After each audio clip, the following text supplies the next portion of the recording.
बिस्मिल्लाहिर्रहमानिर्रहीम।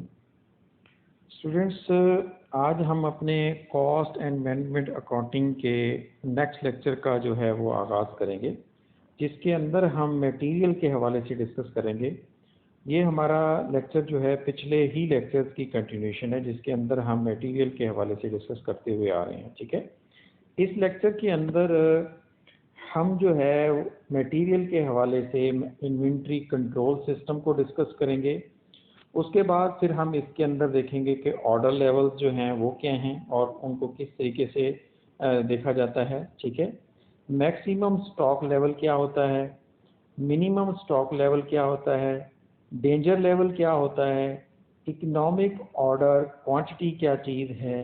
ठीक है, जिसको हम जो है फार्मूले की मदद से देखेंगे, ग्राफ की मदद से देखेंगे और टेबल की मदद से देखेंगे। ठीक है, तो यहाँ पर जो है हम सबसे पहले अपने इन्वेंट्री कंट्रोल सिस्टम का जो है वो आगाज़ करते हैं।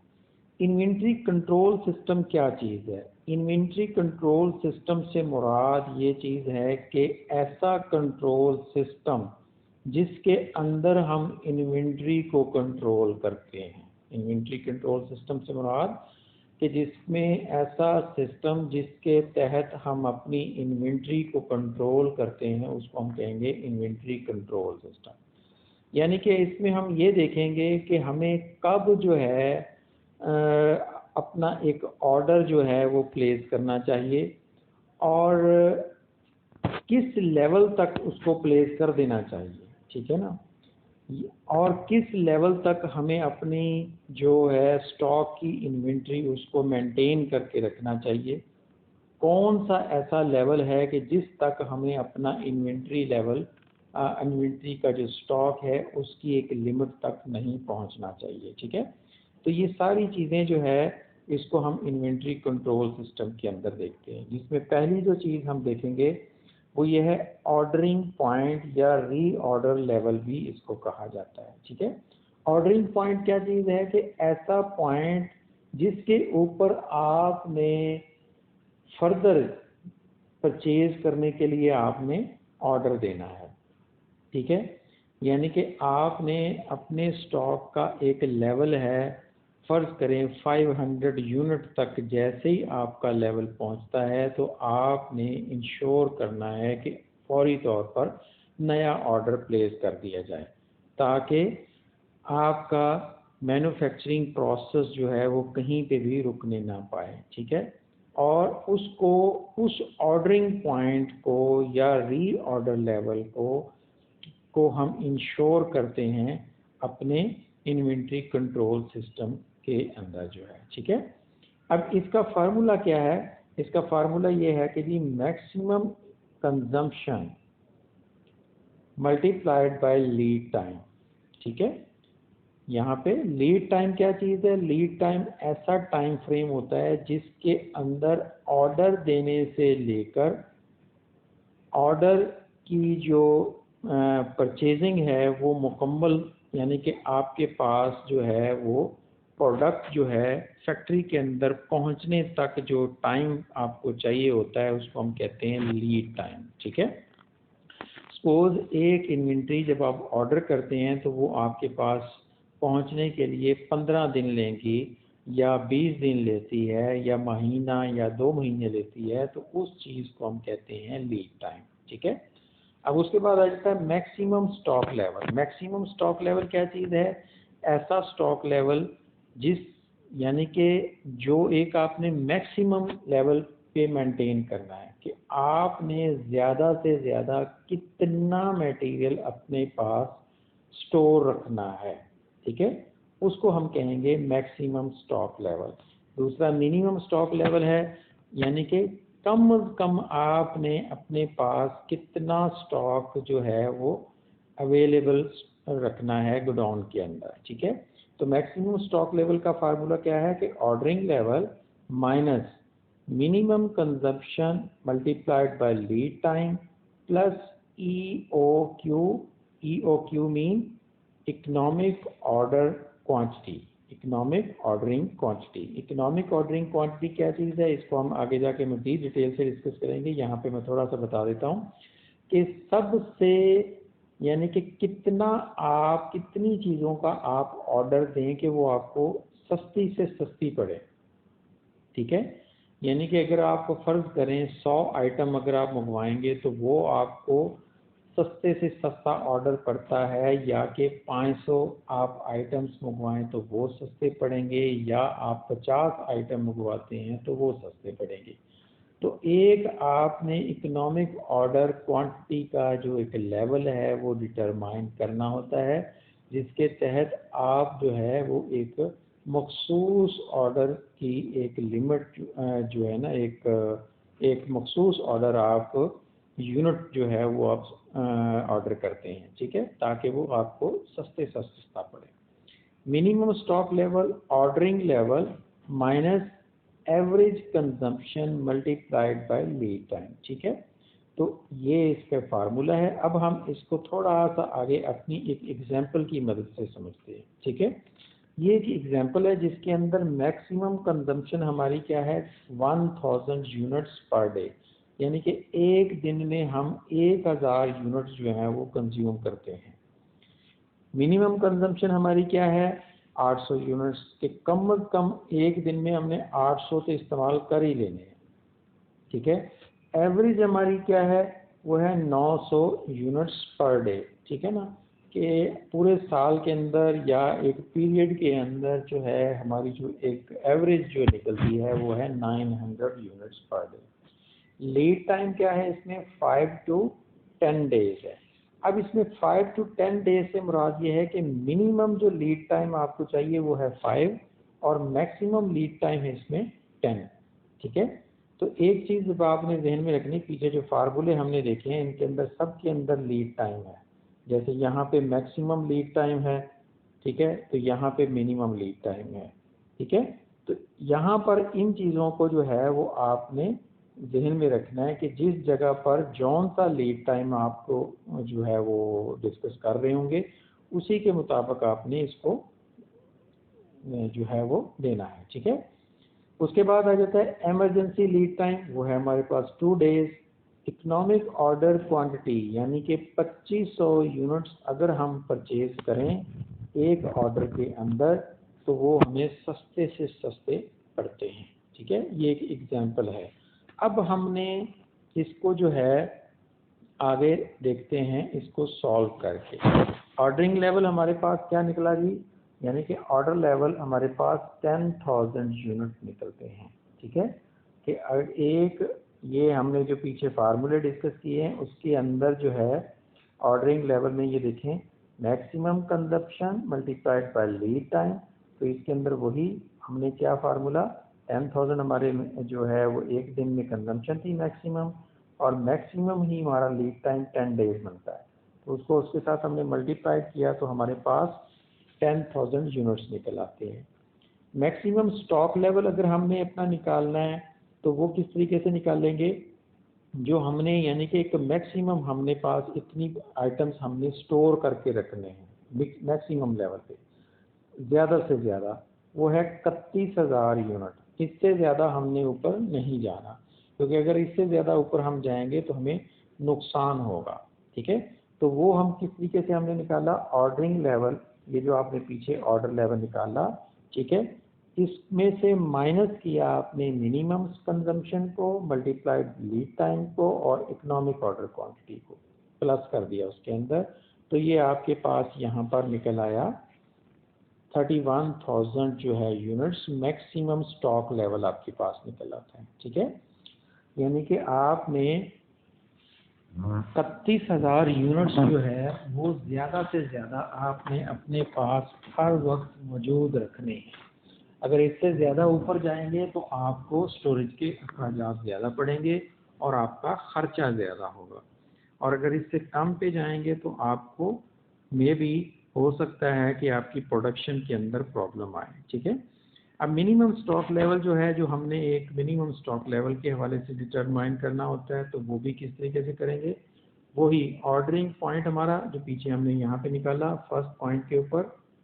ठीक है, उसमें से माइनस कर दिया हमने अपनी एवरेज डेली कंजम्पशन को। ठीक है, और लीड टाइम वही एवरेज वाला लेना है, यानी कि दोनों का जो पीछे हमें एग्जांपल में जो उसने लीड टाइम यहाँ पे एवरेज का ये वाला जो दिया हुआ है, इसको हमने वहाँ पे एवरेज वाला ले लिया। ठीक है, तो इस तरीके से हमारे पास 28,000 यूनिट्स जो हैं, 2800 यूनिट्स जो हैं हमारे पास मिनिमम स्टॉक लेवल आ जाता है, यानी कि कम अज़ कम हमने इतनी इन्वेंट्री अपने पास स्टॉक में रखनी है। तीसरे नंबर पर आ जाता है आपका डेंजर लेवल। डेंजर लेवल क्या चीज़ होती है? ये खतरे का एक अलार्मिंग सिचुएशन होती है, ठीक है, जिसके ऊपर आपने कभी भी नहीं जाना। आपने अपनी फैक्ट्री के अंदर डेंजर लेवल तक नहीं पहुंचने देना। आपने मिनिमम स्टॉक लेवल से ऊपर आपने हर सूरत में रहना है, ठीक है। अब डेंजर लेवल क्या चीज़ है कि ये वही एवरेज डेली कंजम्पशन क्या चीज़ थी, और एमरजेंसी लीड टाइम 2 दिनों में जो आपको फर्ज करें चीज़ चाहिए, तो 1800 यूनिट्स जो हैं वो आपको डेंजर लेवल है आपका, ठीक है। तो ये लेवल्स जो हैं हमने निकाले। अब हमने इकोनॉमिक ऑर्डर क्वांटिटी के बारे में थोड़ा सा पढ़ते हैं मजीद। Economic order quantity is the quantity which an entitle order to the supplier, ठीक है, यानी कि ये कौन सी क्वांटिटी है? Which an entitle order to the supplier, this order quantity should be economical, कि ये जो आप एक सप्लायर को जो ऑर्डर देते हो, वो ऑर्डर की वो वाली क्वांटिटी जो को शो करता है, उस क्वांटिटी को शो करता है कि जो आपको सबसे सस्ती इकोनॉमिकल पड़ती है, ठीक है। उस चीज़ को हम कहते हैं इकोनॉमिक ऑर्डर क्वांटिटी, ठीक है। इस चीज़ को हम जो है कैलकुलेट 3 तरीक़ों से करते हैं। एक तो फार्मूले की मदद से भी कर लेते हैं, फिर टेबल की मदद से भी कर लेते हैं, और फिर ग्राफ की मदद से भी कर लेते हैं। सबसे पहले तो हम फार्मूले की मदद से देखते हैं। ये इसका फार्मूला है जो कि ड्राइव किया गया है, जिसके अंदर जो है क्या है formula? 2 multiplied by RU mean annual required units जो है, मल्टीप्लाइड बाय आपने OC मीन ऑर्डरिंग कॉस्ट या कॉस्ट पर ऑर्डर जो है वो क्या है, ठीक है, divided by UC mean unit per unit cost, ठीक है, ये वाली जो है पर यूनिट कॉस्ट, और CC परसेंटेज, इसको हमने परसेंटेज में शो करवाना है। CC मीन कैरिंग कॉस्ट, ठीक है, और इन सब का आपने होल अंडर रूट आपने ले लेना है, ठीक है। ये इसका एक फार्मूला है। इस फार्मूले को हम मज़ीद जो है मैथमेटिकली भी थोड़ा सा, अगर आप इसको जानना चाहें कि ये किस तरीके से निकाला गया है, तो थोड़ा सा हम उस चीज़ को भी हम देख सकते हैं आगे जाके। पहले तो हम ज़रा थोड़ी सी अपनी एग्जाम्पल के ऊपर जाते हैं। इसमें एनुअल रिक्वायर्ड यूनिट हमारे पास 80,000 है, यानी कि पूरे साल के अंदर आपने 80,000 यूनिट्स आपने इस्तेमाल करने हैं। ऑर्डरिंग कॉस्ट आपके पास 1200 यूनिट्स हैं, पर यूनिट कॉस्ट आपके पास 6 रुपीज़ है, और 50% यूनिट जो है वो कैरिंग कॉस्ट है आपकी, ठीक है।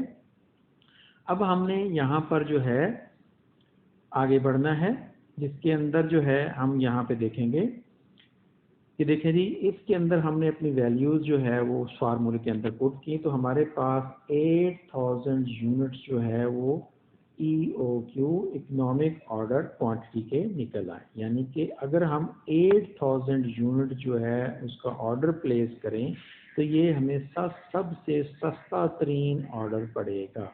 इसको हम ज़रा यहाँ पे पहले तो हमारा जो एक फार्मूला है उसको भी हम ज़रा थोड़ा सा मज़ीद यहाँ पे देख सकते हैं। लेकिन यहाँ पर ये जो है ये फार्मूला है, इस फार्मूले के अंदर अगर हमने वैल्यूज़ ले ली और यहाँ पे वो जो हमने 8000 पीछे निकाला उसको हमने EOQ के अंदर ले लिया, और इसका सेम इस अंडर रूट को ख़त्म करने के लिए स्क्वायर हमने दोनों जानब ले लिया, ठीक है। यहाँ पे स्क्वायर आपका ख़त्म हो गया, ठीक है, और यहाँ पर जो वैल्यू आपका 2 जो आपका स्क्वायर लिया गया था, इसको हमने इज इक्वल टू के दूसरी जानब ले गए, तो यहाँ पर ये जाके डिवाइड करने लग गया 3 को, ठीक है, और यहाँ पर मल्टीप्लाइड जो है वो उसको स्क्वायर को उसके साथ कर दिया, तो ये चीज़ हमारे पास आ गई, ठीक है। फिर उसके बाद जो है हमने यहाँ पे 8000 को यहाँ पे ले आए इज इक्वल टू के दूसरी जानब वैल्यूज़ को हमने इंटरचेंज कर लिया, 3/2 को हम यहाँ पे ले आए। ठीक है, तो यहाँ पर अगर हम इस इक्वेशन को सॉल्व करें तो दोनों जानब आपके 12,000 जो है वो कैरिंग कॉस्ट निकल रही है। ठीक है, इकोनॉमिक ऑर्डरिंग कॉस्ट हमारे पास जो मिनिमम कॉस्ट जो पड़ेगी वो वाली हमारे पास निकल रही है। नंबर ऑफ ऑर्डर्स हमारे पास, इसको निकालने का फार्मूला क्या है, required units divided by ordering cost.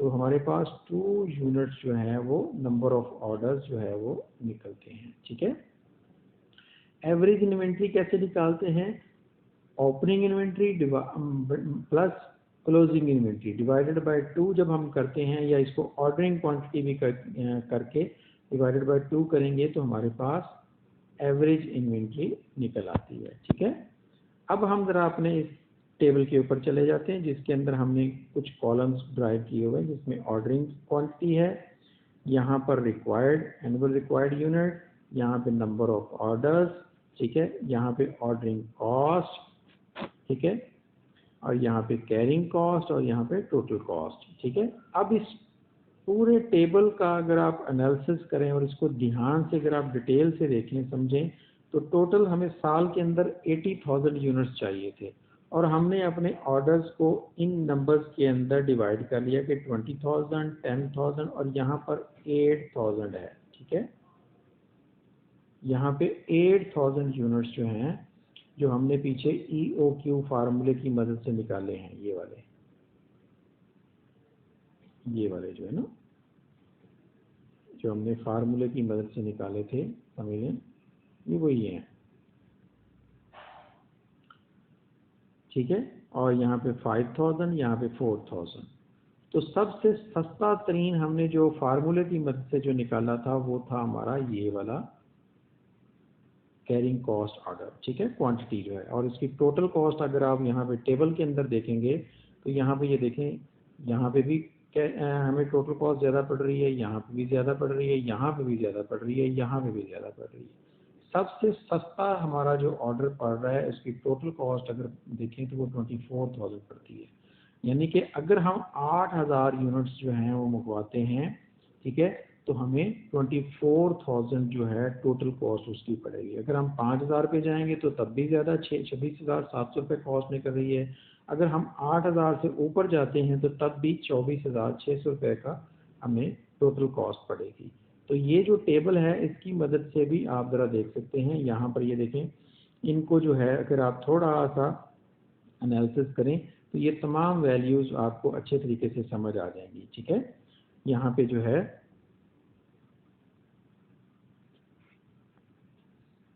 80,000 को जो है यहाँ पे अगर आप थोड़ा सा इसको समझ लें कि आपने 8 इसके ऑर्डर जो है वो प्लेस किए। यहाँ पे अगर आप 80,000 को 20 पे तकसीम करेंगे तो 4 निकलेगा, 80,000 को 10 पे निकलेंगे तो 8 निकलेगा, इसी तरीके से 80 को 8 पे तकसीम करेंगे तो यहाँ पे 10 आएगा। ठीक है, और यहाँ पे 16, यहाँ पे 20 निकलेगा। ठीक है, तो इन चीज़ों की जो है अगर हम थोड़ा सा ऑर्डरिंग कॉस्ट अगर हम देखें तो ये आपके पास कॉस्ट फर्ज करें दी हुई है, इन चीज़ों को अगर आप यहाँ पे प्लस करते हैं तो ये आपके पास टोटल जो है वो कॉस्ट निकलती है। तो इस तरीके से हमने ये देखा कि टेबल की मदद से भी अगर हम अपने फार्मूले की वैल्यू को प्रूव करना चाहें तो हम देख सकते हैं कि जो हमने ऑर्डरिंग इकोनॉमिक ऑर्डरिंग कॉस्ट फार्मूले की मदद से निकाली है वही हमारे पास टेबल की मदद से भी निकल रही है। ठीक है, अब हम ज़रा थोड़ा सा अपने ग्राफ के ऊपर जाते हैं। ये हमने एक ग्राफ जो है वो ड्राइव कर लिया जिसके अंदर हमने एक्स एक्सिस के ऊपर हमने ऑर्डरिंग साइज ले लिया, ठीक है, और वाई एक्सिस के ऊपर हमने कॉस्ट ले ली अपनी। ठीक है, तो यहाँ पर अगर आप देखें तो ये वैल्यूज़ अगर आप वही टेबल वाली वैल्यूज़ अगर आप यहाँ पे पुट करते हैं तो आपके पास जो है क्या चीज़ निकलती है, ये देखें, आप उन्हीं वैल्यूज़ को अगर आप टेबल की मदद से मिलाते जाएं, ठीक है, ये देखें यहाँ से 8,000 पे आपका आकर 12,000 को कॉस्ट को टच कर रहा है। ठीक है, यानी कि ये वाला जो है, इसी तरीके से अगर आप वैल्यूज़ को मिलाते जाएंगे तो आपके पास जो है वो एक निकल आती है। ठीक है, ये आपके पास कैरिंग कॉस्ट का एक जो है वो हमारे पास बन रहा है, ठीक है।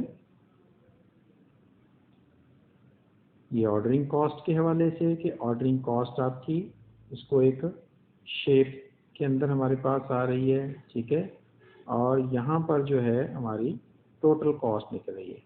अब ये जो एक पॉइंट है, अगर आप इस पॉइंट को ध्यान से देखें तो यहाँ पर आपकी कैरिंग कॉस्ट और आपकी ऑर्डरिंग कॉस्ट वो एक ख़ास पॉइंट के ऊपर आके क्रॉस आपका मिल रहा है, ठीक है।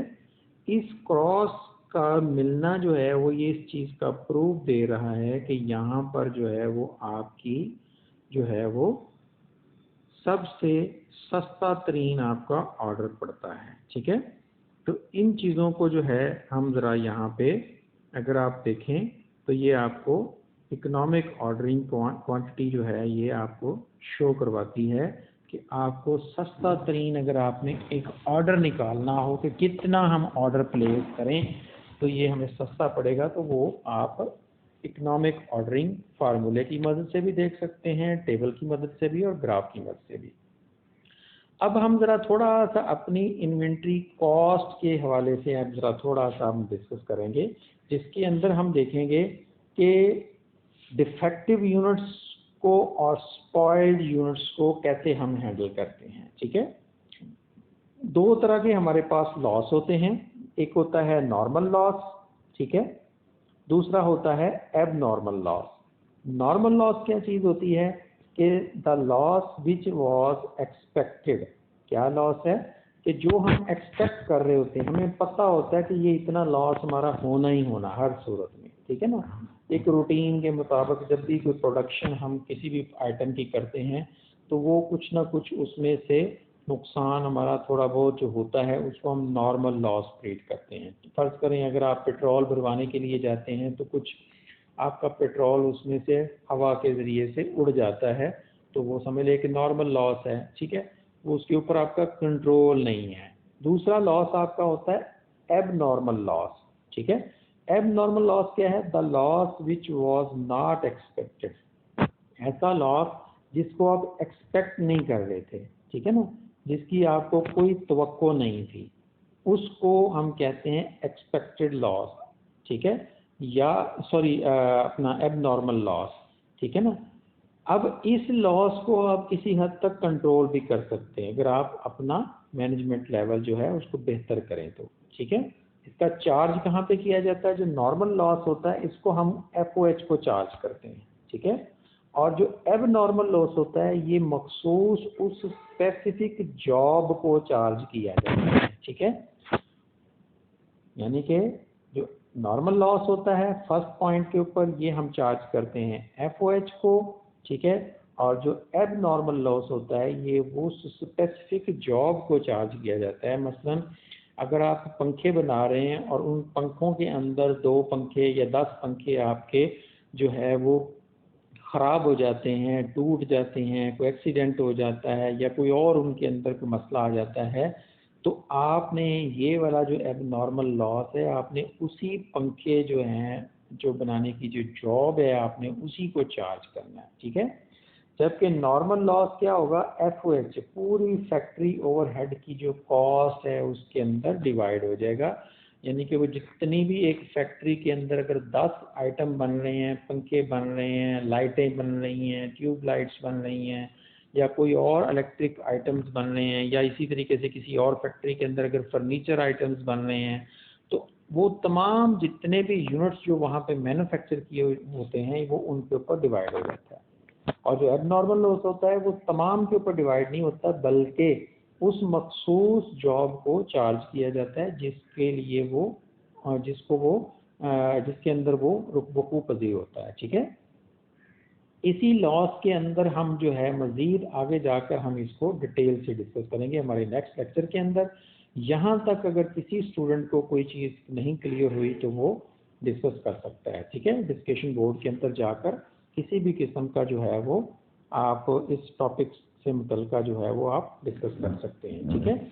अभी के लिए अल्लाह हाफिज़, ठीक है, अपना ख्याल रखिएगा और ध्यान से स्टडी करें। इंशाअल्लाह उम्मीद है कि आप लोगों को जो है ये लेक्चर जो है वो बहुत ज़्यादा फ्रूटफुल होगा। ओके जी, थैंक यू, अल्लाह हाफिज़।